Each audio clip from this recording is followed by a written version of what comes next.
Welcome to the deep dive. Our mission today is to tear into the source material you provided, distill the most vital information, and figure out why one franchise has just become this cultural supernova. We are talking about Jujutsu Kaisen, or, JJK. It's a true phenomenon, really. When we talk about JJK, we're not just discussing a popular show. We're talking about a global monster that, by late 2025, had racked up, what was it, over 150 million copies of the manga in circulation. And that's including digital, novels, everything. It's just in the stratosphere of modern media success. It absolutely is. But that success is undeniable. Here's where it gets interesting, though. This is the core conflict we really need to dig into. How can a series be, on one hand, critiqued by fans and critics as a generic battle shonen, following a tired formula, and on the other hand, be praised as this genre-redefining dark fantasy masterpiece? Right, and to get there, we had to set the stage simply first. So the core premise is this high school student, Yuji Itadori. Who's already unnaturally strong. Right, exactly. And he swallows a rotten finger, which is a highly dangerous cursed object, to save his friends. And by doing that, he becomes the vessel, or the host, for this ancient, overwhelmingly powerful curse named Ryomen Sukuna. Which immediately throws him into this secret kind of hierarchical society of the Jujutsu sorcerers. Their whole job is just getting rid of curses. And that's where the critique starts, isn't it? Because that premise does sound familiar. Right. We're seeing tropes we've seen 100 times. The high school setting, kids with powers. Yep. The main character hosting a special demon. Yeah, some of the sources we looked at called it uninspired at first. The comparison that comes up all the time is My Hero Academia with demons. So here's our mission. We're going to unpack that contradiction. We're going to explore how JJK manages to be both standard and something totally new. And we'll start with the one thing fans, critics, everyone agrees is just foundational to its success: the execution. Exactly. Even the people who find the story a bit conventional have to admit that the spectacle, the sheer production quality of the anime is. It's basically peerless. Okay, let's just get right to it. The hard carry argument. Some sources claim the manga fights, while they were fine, weren't visually dynamic. The argument is that the series was hard carried solely on the animation quality. That point you hear a lot, and it's fair to bring up, but I think the distinction is important. It's less that the manga was weak, and more that the adaptation, which was handled by Studio MAPA, took that source material and just elevated it. They created a whole new cinematic language for it. And MAPA is known for this, right? Consistently high-quality, dense production work. Oh, absolutely. The sources we have celebrate their technical mastery, specifically how they integrate this really detailed, high frame rate 2D animation with 3D CG elements. And they do it so smoothly that half the time you can't even tell where the blend is. This isn't just good animation, it's a real artistic statement. It creates these battle scenes that feel overwhelming, visceral, incredibly high impact. Exactly. Just think of the Shibuya incident arc. The sheer scale and chaos of that demanded this kind of sophisticated visual treatment. The anime team took these complex panels and delivered what felt like, a series of short, hyperkinetic action movies inside a TV show. The visuals are so strong they just pull in a huge audience on their own. It's often compared to the standard set by, say, the visual polish of Demon Slayer. So if you look at the big picture, the argument for JJK being a standard battle shonen is kind of rooted here. It takes that familiar formula young person with a destiny fighting monsters and just executes it with a level of visual polish and energy that's almost unprecedented. And that execution, on its own, is enough to win over millions of fans, as if to propel those global sales figures, making it the best-selling manga in Japan for years in a row. It proves that sometimes, innovation isn't about inventing a new story, it's about perfecting the delivery of an old one. Okay, so if execution is the foundation, let's unpack this more. Where does JJK actively start to differentiate itself? Where does it step out of the shadow of giants like Naruto or Bleach and become this dark fantasy people keep talking about? It starts with subverting the most fundamental shonen tropes. Right. And it begins with the protagonist's fate. Right. Yuji's initial goal isn't, I want to be the best, or Hokage, or the Pirate King. It's about his own execution. Precisely. The whole setup is unique.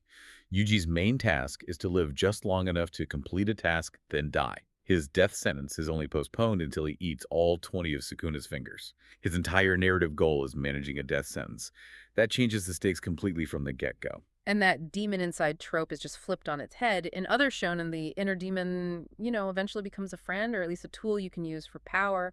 But Sukuna. Sukuna is a genuine obstacle. He's pure evil. He's characterized in the sources as a pain in the ass, an active hindrance who's constantly trying to kill Yuji and his friends whenever he gets control. And what's really important here for the more sophisticated critique is that Yuji's own strength is his own.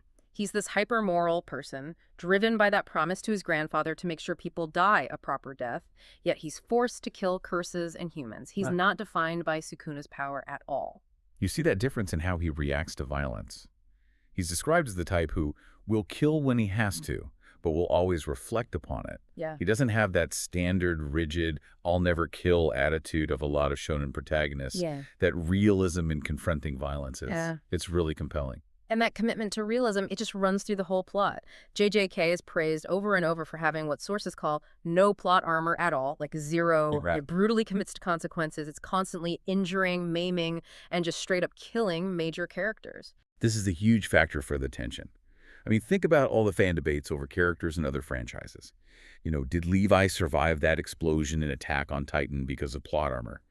JJK, in contrast, just actively kills off its entire initial school vibe and formula in the later arcs. It shows this narrative brutality that keeps you on edge. So if we connect all this, the story really does function as a true dark fantasy. It intentionally blends those familiar high school tropes with genuine horror. And that juxtaposition creates this constant sense of, tragicomic horror. You're never allowed to feel completely safe. And the themes go so much deeper than just good versus evil.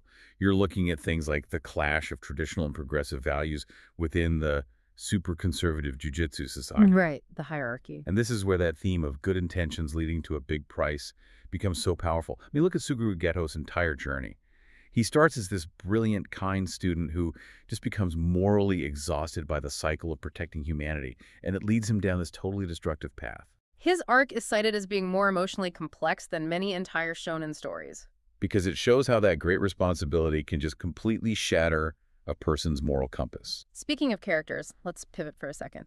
Away from the darkness and onto the supporting cast, because this is where that generic accusation really falls apart.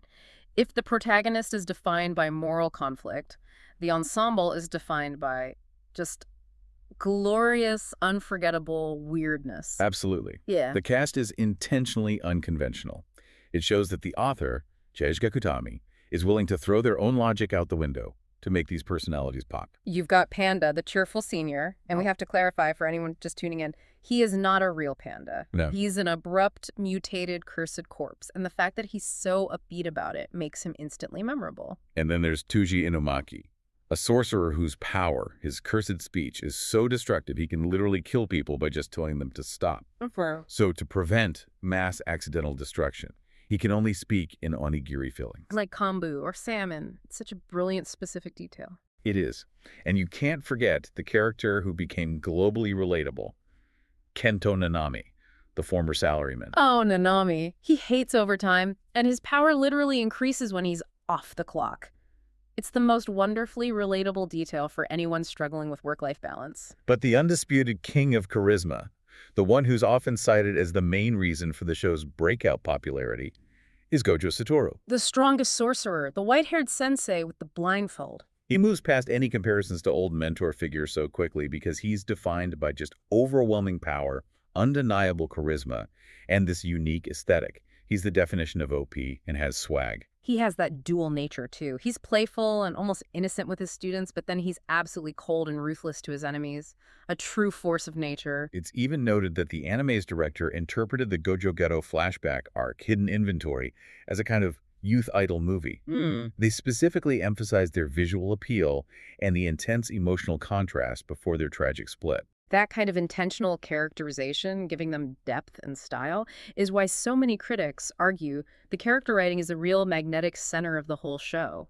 And that strong character base obviously translated into massive global momentum. Yeah. So let's look at the quantifiable success, the so what, because the numbers are just staggering. Beyond the 150 million copies, it's cleaning up in awards. It won the big one. Crunchyroll's Anime of the Year in 2024. Season 2 was the #1 ranked anime in summer 2023 on My Animalist. But the real cultural crossover moment had to be the prequel film, Jujutsu Kaisen 0. That movie was a monumental international hit. It made $265 million worldwide. To put that in perspective for the U.S. market, it became one of the highest-grossing Japanese films ever released there. It wasn't just competing with other anime, it was competing with established global IPs. And its cultural reach goes way beyond the cinema.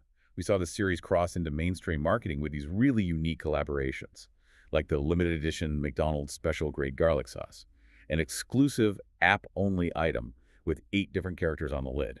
When you're on a McDonald's sauce lid, you've made it. That's true mainstream integration.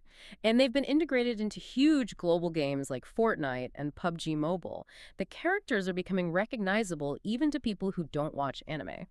And there's an economic ripple effect. The show's popularity is directly linked to an increased international demand for traditional Japanese goods, things like wagashi, matcha, and crafts. Fans want to experience the culture that produced this hit. We should also touch on the creative pedigree, because this formula isn't an accident. The author, Deja Hakutami, drew inspiration from a really interesting blend of sources. They loved American horror films like Get Out and Hereditary. But the big ones were the shonen titans. Tite Kubo's Bleach for Style, and then Yoshihiro Togashi's work, Yu Yu Hakusho and Hunter x Hunter for the narrative structure. Hakutami specifically cited Hunter x Hunter's complex magic system as an inspiration, a system that rejects emotional arguments in favor of strategy and sacrifice. So that's the formula, isn't it? It's brilliant. You take the established visual appeal of the shonen giants, filter it through a dark horror lens, and then apply this ruthlessly strategic, consequence-driven magic system. That blend of established success and dark innovation is the core. Absolutely. JJK's enduring global appeal really lies in that dynamic tension.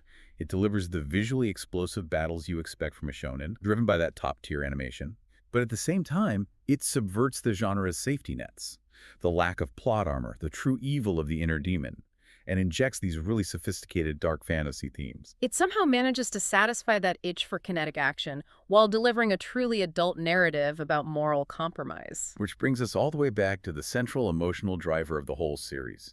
We established that Yuji's entire core motivation comes from his grandfather's simple dying wish to help others and make sure everyone dies a proper death. But then you look at the sheer unrelenting tragedy Yuji faces.